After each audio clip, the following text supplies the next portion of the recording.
Hi, let's jump in and have a look at what research should look like. So, right now we're looking at our reference page.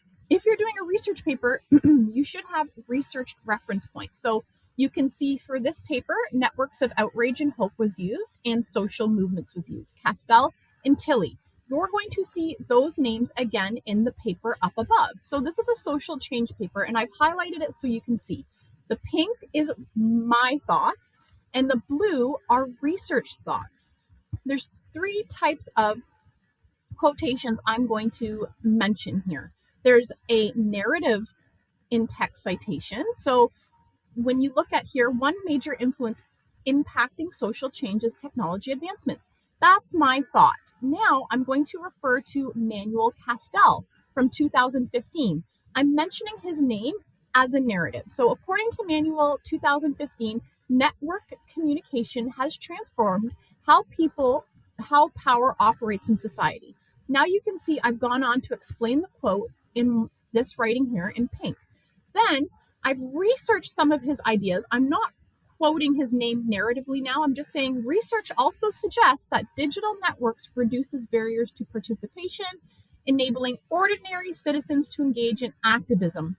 And then I have an in-text citation. I've got a bracket. I've got Castell's name, the year the article was made, and then end bracket.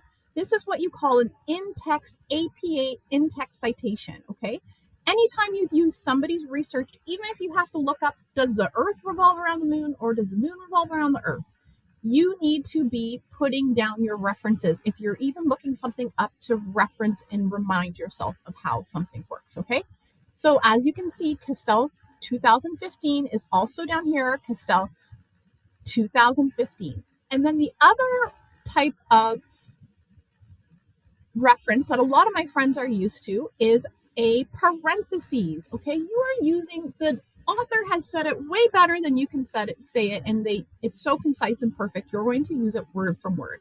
So here you can see I've started the ideas with my idea, and then here's another in-text citation from our narrative in-text citation. Charlie Tilly, 2004 argues that social movements sustained, yada, yada, yada.